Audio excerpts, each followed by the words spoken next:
ರಾಷ್ಟ್ರ ಜಾಗೃತಿಯನ್ನು ಉದ್ದೀಪನಗೊಳಿಸುವಂತಹ ವೆಬ್ ತಾಣ www.nationfast.in, a website so rich in content, both visual and text. Ladies and gentlemen, we would like to mention here that the Nation Fast slogan was mooted first by Shri Anant Kumar ji on the eve of New Year Cultural Mela organized by Adamya Chetana, a trust wedded to social service, once again a brainchild of Shri Anant Kumar ji. Now he stands before us to inspire us. Shri Anant Kumar.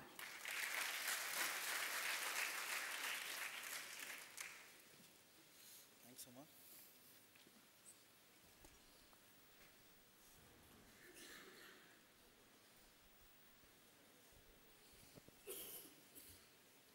ಬಿಜೆಪಿಯ ರಾಷ್ಟ್ರೀಯ ಪ್ರಧಾನ ಕಾರ್ಯದರ್ಶಿಗಳು, ನನ್ನ ಆತ್ಮೀಯ ಸ್ನೇಹಿತರು, ಭಾರತೀಯ ಜನತಾ ಪಾರ್ಟಿಯ ವಿಜಯದ ಸಂಕೇತ ವಿಕ್ಟ್ರಿ ಮಸ್ಕಾಟ್ ಆಗಿರುವಂಥ ಅರುಣ್ ಜೇಟ್ಲಿ ಅವರೇ,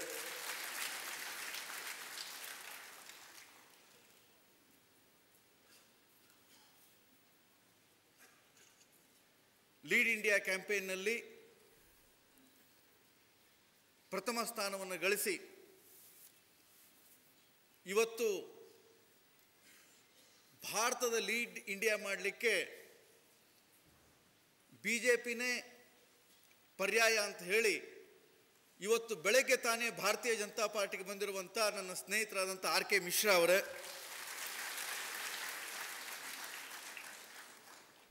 ಈಗ ತಾನೇ ಒಂದು ಸುಂದರವಾದಂಥ ವೆಬ್ಸೈಟನ್ನು ಇನಾಗ್ರೇಷನ್ ಮಾಡೋ ಮುಖಾಂತರ ಬೆಂಗಳೂರಿನ ಸರ್ವಾಂಗೀಣ ಅಭಿವೃದ್ಧಿಗೆ ಯಡಿಯೂರಪ್ಪನವ್ರ ಜೊತೆಯಲ್ಲಿ, ನನ್ನ ಜೊತೆಯಲ್ಲಿ ಅಶೋಕ್ ಮತ್ತು ಸುಬ್ರಹ್ಮಣ್ಯ ನಾಯ್ಡು ಮತ್ತು ನಮ್ಮೆಲ್ಲ ಶಾಸಕರ ಜೊತೆಯಲ್ಲಿ ಶ್ರಮಿಸ್ತಾ ಇರುವಂಥ ರಾಜೀವ್ ಚಂದ್ರಶೇಖರ್ ಅವರೇ, ನನ್ನ ಆತ್ಮೀಯ ಸ್ನೇಹಿತರಾದಂಥ ಸನ್ಮಾನ್ಯ ಸಚಿವರಾದಂಥ ಅಶೋಕ್ ಅವರೇ, ಸುಬ್ರಹ್ಮಣ್ಯ ನಾಯ್ಡು ಅವರೇ, ವಿಜಯ್ ಕುಮಾರ್ ಅವರೇ, ಡಾಕ್ಟರ್ ಹೇಮಚಂದ್ರ ಸಾಗರ್ ಅವರೇ, ನಮ್ಮ ಹಿರಿಯರಾದಂಥ ಕರ್ನಾಟಕ ರಾಜ್ಯದ ಯೋಜನಾ ಆಯೋಗದ ಉಪಾಧ್ಯಕ್ಷರಾದಂಥ ಶಂಕರ್ ಮೂರ್ತಿಗಳವರೇ, ಶಿಕ್ಷಣ ಸಚಿವರಾದಂಥ ವಿಶ್ವೇಶ್ವರ ಹೆಗಡೆ ಅವರೇ, ಮತ್ತು ಈ ಫ್ರೆಂಡ್ಸ್ ಆಫ್ ಇಂಡಿಯಾದ ಸಂಯೋಜಕರಾದಂಥ ನನ್ನ ಆತ್ಮೀಯ ಗೆಳೆಯರಾದಂಥ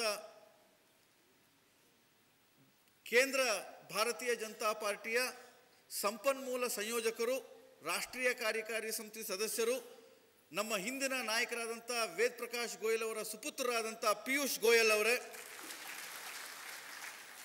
ಹಾಗೂ ನನ್ನೆಲ್ಲ ಸಹೋದರ ಸಹೋದರಿಯರೇ, ಅವ್ರ ಜೊತೆಗೆ ಬಂದಿರುವಂಥ ಸಂಗಡಿಗರೇ,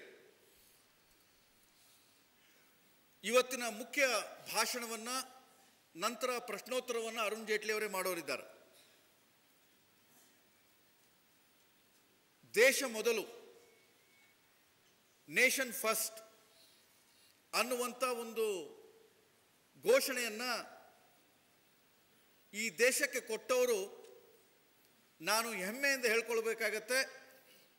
ಯಾರನ್ನ ಆಧುನಿಕ ವಲ್ಲಭಭಾಯ್ ಪಟೇಲ್ ಉಕ್ಕಿನ ಮನುಷ್ಯ ಅಂತ ಕರೀತಾರೆ, ಆ ಹೆಸರನ್ನು ಹೊಂದಿರುವಂಥ ನಮ್ಮ ನಾಯಕರಾದಂಥ ಲಾಲಕೃಷ್ಣ ಅಡ್ವಾಣಿಯವರು.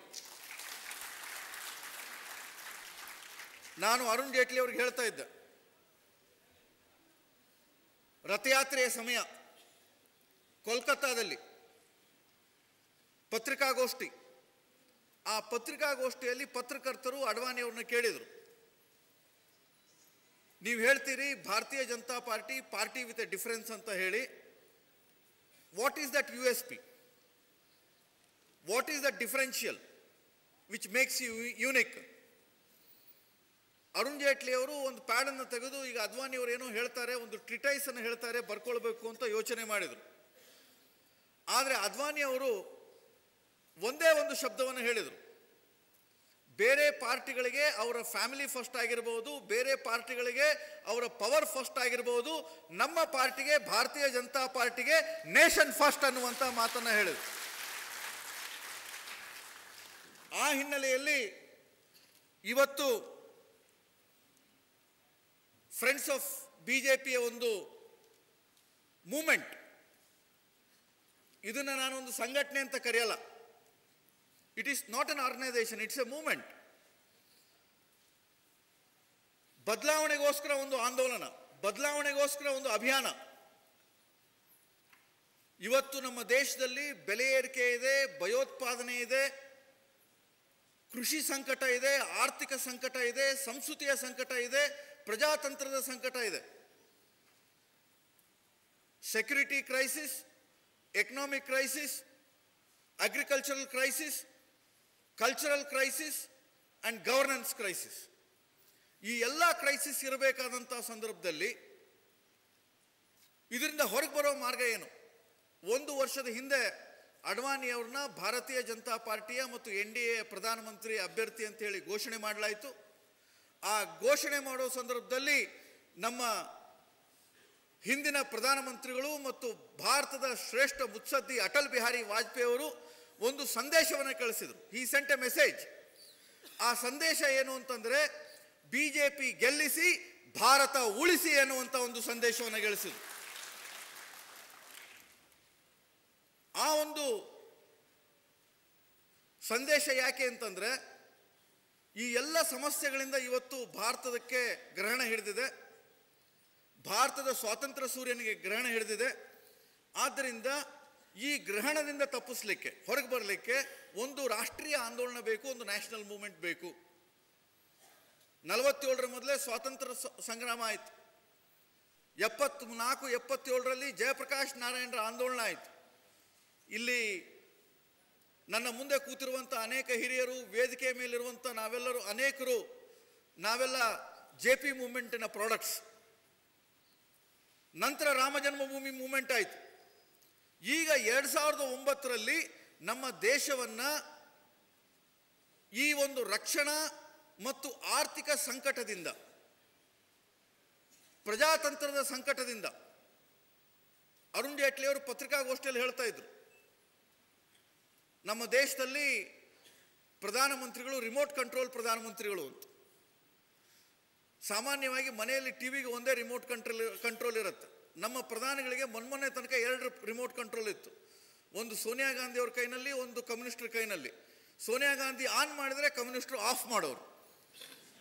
ಹೀಗಾಗಿ ಪ್ರೈಮ್ ಮಿನಿಸ್ಟರ್ ಮನಮೋಹನ್ ಸಿಂಗ್ ಯಾವಾಗಲೂ ಮ್ಯೂಟ್ನಲ್ಲಿ ಇರ್ತಾ ಇದ್ರು. ಅಂದ್ರೆ ಈ ಥರದ ಒಬ್ಬ remote control prime minister, off on ಆಗುವಂಥ prime minister. 10 Janpath is more important than 7 RCR. ಈ ರೀತಿಯ ಸ್ಥಿತಿ ಇರಬೇಕಾ? ಈ ರೀತಿಯ ಸ್ಥಿತಿ ಇದ್ದರೆ, ನಿರ್ಣಾಯಕವಾದಂಥ ಸ್ಥಿತಿ ಇಲ್ಲದೆ ಇದ್ದರೆ, ನಿರ್ಣಾಯಕವಾದಂಥ ಒಂದು ನೇತೃತ್ವ ಇಲ್ಲದೆ ಇದ್ದರೆ ಯಾವ ರೀತಿ ಈ ದೇಶವನ್ನು ಮುನ್ನಡೆಸಬಲ್ಲದು? ಅಟಲ್ ಬಿಹಾರಿ ವಾಜಪೇಯಿ ಅವರು 6 ವರ್ಷ ಪೋಖ್ರಾನ್ ಮಾಡಿದ್ರು. ಪೋಖ್ರಾನ್ ಮಾಡಿದ ತಕ್ಷಣ ನಾವು ಸೂಪರ್ ಪವರ್ ಆದ್ವಿ. ಅದಾದ ತಕ್ಷಣ ಇಂಡಿಯಾ ರಿಸರ್ಜೆಂಟ್ ಬಾಂಡ್ ಬಂತು ಸ್ಯಾಂಕ್ಷನ್ಗೆ ಉತ್ತರವಾಗಿ. ಮತ್ತೆ ಇವತ್ತು ನಾನು ಹೆಮ್ಮೆಯಿಂದ ಹೇಳ್ಕೊಳ್ಳಿಕ್ಕೆ ಇಚ್ಛೆ ಪಡ್ತೇನೆ, ಮನಮೋಹನ್ ಸಿಂಗ್, ಚಿದಂಬರಂ ಮತ್ತು ಮಾಂಟೆಕ್ ಸಿಂಗ್ ಅಹಲುವಾಲಿಯಾ, ಈ ತ್ರಿಮೂರ್ತಿಗಳ ಕಾಲದಲ್ಲಿ ನಮ್ಮ ದೇಶದ ಆರ್ಥಿಕ ಸ್ಥಿತಿ ಪೂರ್ತಿ ಅಧಪತನವಾಗಿದೆ. ನಾನು ಪಾರ್ಲಿಮೆಂಟ್ನಲ್ಲಿ ಹೇಳಿದೆ, ಚಿದಂಬರಂ ನೀವೇ ಕಂಟಿನ್ಯೂ ಆದರೆ ನಮ್ಮ ದೇಶವನ್ನು, ನಮ್ಮ ದೇಶದ ಆರ್ಥಿಕ ಸ್ಥಿತಿಯನ್ನು ದಿಗಂಬರಂ ಮಾಡ್ತೀರಿ ಅನ್ನುವಂಥ ಮಾತನ್ನು ಹೇಳಿದೆ ನಾನು.